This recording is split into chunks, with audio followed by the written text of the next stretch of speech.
Hello and welcome to Service Above Self. I'm Clark Mason. This time on Service Above Self, we have a very rare treat. We have incoming Rotary International President Ray Klingensmith as a guest today. Welcome, Ray. Thank you. I'm delighted to be here. Well, it certainly must be a very exciting time for you. You're on the verge of taking over an international organization that does humanitarian work all over the world.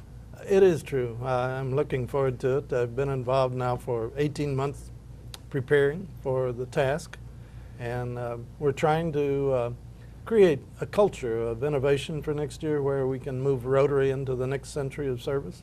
So that is exciting for me and for all the members of the board of directors. Well, you've been involved with Rotary for quite a long time. Now, in my case, my first I guess cognitive thing of realizing that Rotary existed is when I was in high school. I worked in a restaurant, and the Rotary met there once a week. But the truth of the matter is, you had very little idea of what it was that they did. I did know that they only had in that time one member of each different profession, and it seemed as if somewhere around graduation time they gave out a scholarship, but that's about all that I knew. Now, in your case, you're actually a second-generation Rotarian because your father was a Rotarian. That's true. He joined the Unionville, Missouri Rotary Club when I was about 10 years old, I believe. And so I remember the club met Thursdays at noon, and every evening at the dinner table on Thursdays, we would hear stories about what happened at Rotary that day, who he saw, what they said, what the program was. So I grew up going to Rotary family picnics and hearing about Rotary. So that opened up an opportunity to you as a college student, and so you had the opportunity to actually gain a scholarship from that. That's true. At that time, the children of Rotarians were still eligible for Rotary scholarships. They have not been for many, many years now, because it was felt there may have been some favoritism shown to the children of Rotarians.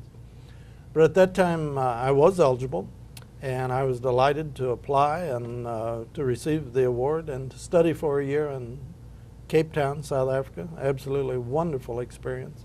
And when I was invited then to join Rotary upon my return, about 2 weeks after I arrived home, I was very happy to say yes. Added to that, not only, it was a very small town of 2,000 people, and everyone knew everyone. And the president of the club came to ask me to join, Stuart Pratt. And he was not only the president of the Rotary Club, he was my dentist. And you never want to make your dentist mad at you. So I said yes very willingly.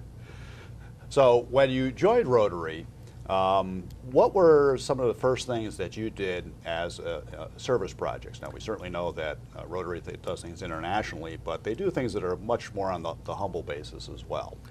You know, at that time in Rotary, they did not do as many community service projects as they do now. It was felt that each Rotarian should give service by serving on the school board, on the city council, and so on, and it was a little different. But the Rotary Club traditionally in my town had given a courtesy award in both the grade school and the high school, one boy, one girl, in both the grade school and the high school. And that was a coveted award. It was selected by the teachers, and my parents always hoped I would win, but I never did. They sponsored dinners to encourage local farmers to produce more. There was what was called the 100 Bushel Club, and all the farmers who could produce 100 bushel of corn in a year were invited to a gala dinner sponsored by the Rotary Club. It did a variety of other things, but not to the extent that Rotary clubs are involved in community service now. So that's sort of an interesting type of a project to take on, which probably isn't done quite as much anymore, where that's would fall into the avenue of vocational service, right, where you're really kind of highlighting what is largely an unsung type of a hero type of a thing. So that's pretty neat. It's exactly right. And but the Rotary Club, being the only service club in town, also served as sort of chamber of commerce. And at that time, the economy was not what it should have been in the early 60s in rural Missouri. And so the Rotary members came up with the idea that to promote tourism, they would build a huge lake that people could build houses around the lake, and they would provide boating and swimming.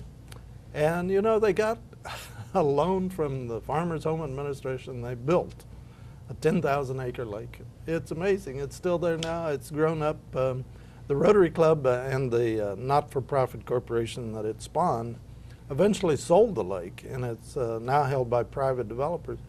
But the dream has come true. There are nice homes all the way around the lake now. So it's amazing. It certainly shows you what can happen That's when right. people join forces. That's right.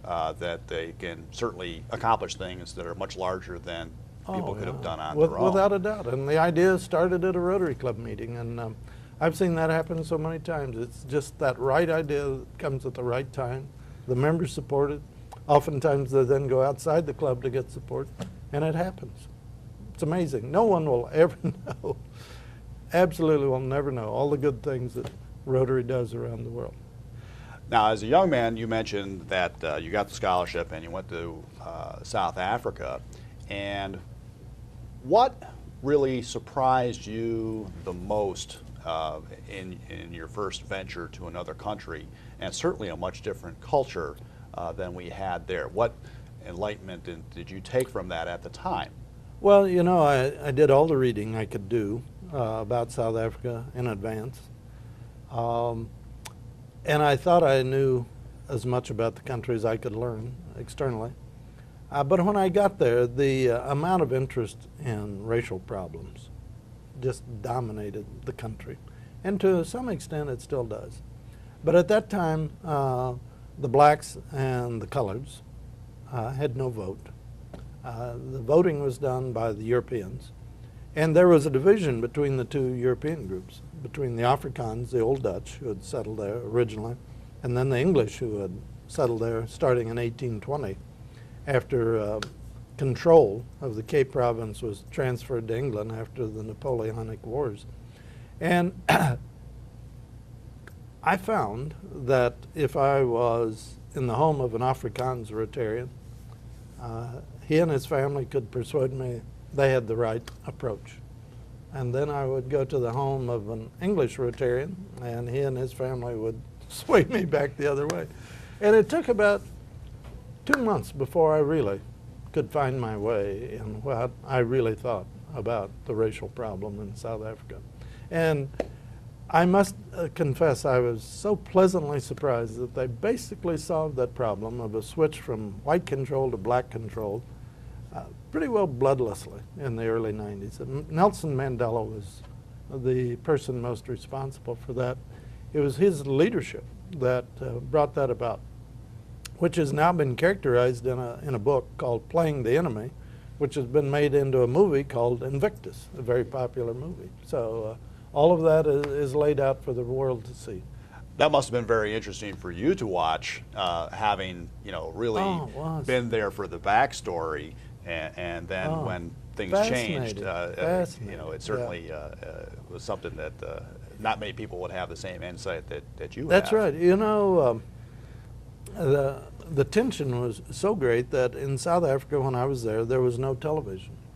The government at that time was controlled by the Afrikaans component, and there weren't many Rotary, pardon me, there weren't many television shows that they could produce locally in Afrikaans, and they didn't want to show the English language shows from other countries, so they just did without television for many, many years until they made the switch. So in a way, it was a better lifestyle when you didn't have that television in the corner blaring 24 hours a day.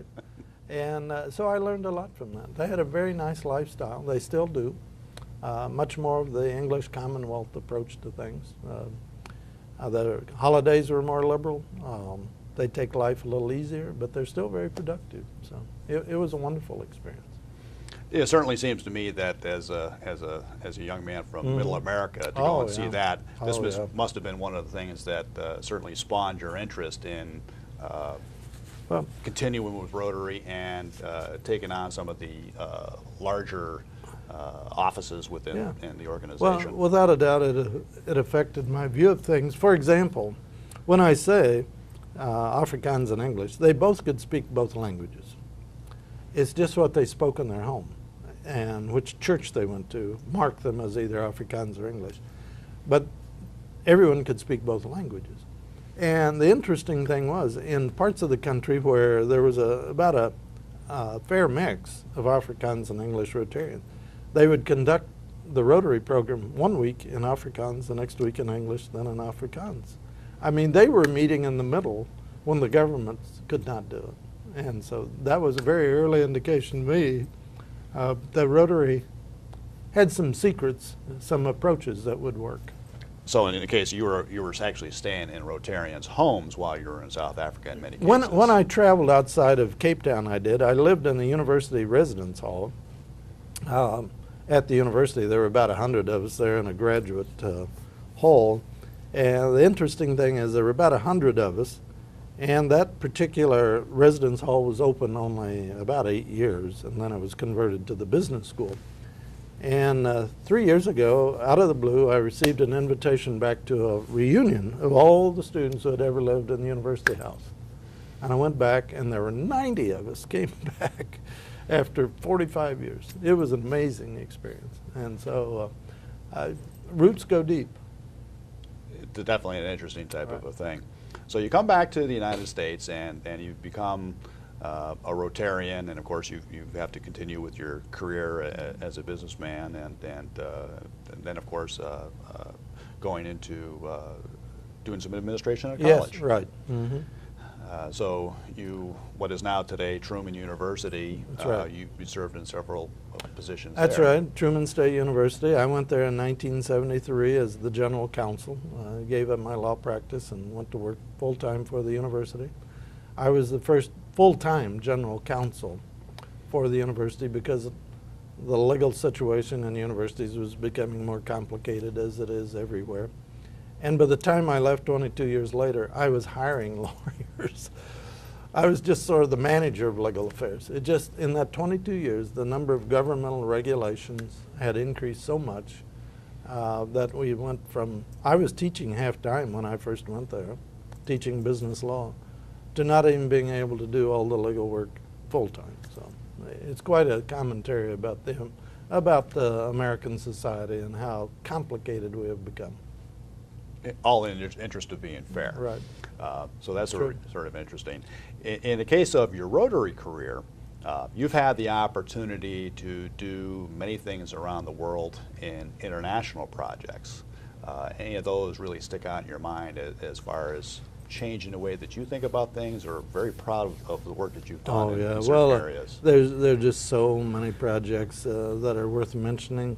In India, the Rotary clubs do eye camps, do remove cataracts for free. They hold a Rotary camp, and the surgeons will remove cataracts for all day long, maybe do 100 a day. It's just amazing. And the Rotary clubs do that without any assistance from the Rotary Foundation. They do that on their own. I've been to schools run by Rotary clubs. I've been to, well, water and sanitation projects are one of the favorites. Unbelievable how many villages still have no potable water. They have to, and what they do have, they have to walk long distances to obtain. And so Rotarians are involved in so many worthwhile projects. There's no limit. No one will ever know how many good things we're doing. I was going to say, in many cases, Right. the type of projects that you're talking about, the very basic needs of clean water, That's right. just to keep people healthy. And That's once right. you've got that as a foundation, then people can go on and do other Once things. you have the clean water and the sanitation, then you move on to basic literacy, and then once the people become literate, they can help themselves. But until we get to that point, it's such a cycle. You know, they have to have a place to live, so there's decent housing is needed. There's the safety from communicable diseases, and of course that causes us to talk about polio eradication. But the needs are so great. It's thought by many writers that the 6 billion people in the world, 1/3 live at subsistence level or below, are slowly starving to death. And it's such a tragedy because there's adequate food in the world to feed them. It's just we're not getting it to them. And when someone is starving, there's no recognition of what's important for world peace, because if you're hungry, you have to get food. And we really have to overcome that basic problem of grinding poverty before we can have world peace. I'm convinced of that.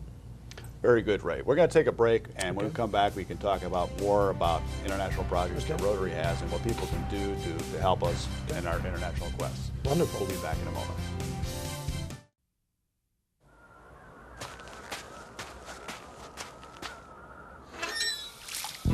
When you start with Rotary, good things happen. Rotary's ordinary people working together to clean the environment, stop disease, and accomplish other extraordinary things.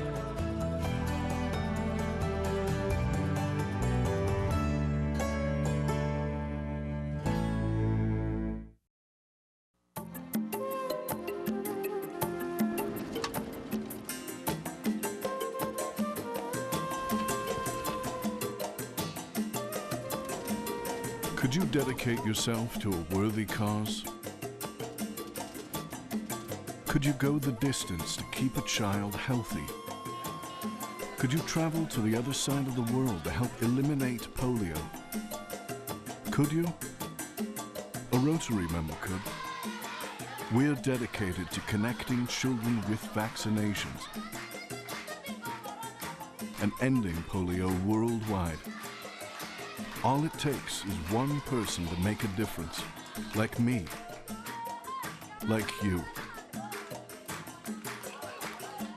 Could you help change the world? Will you? Rotary. Humanity in motion.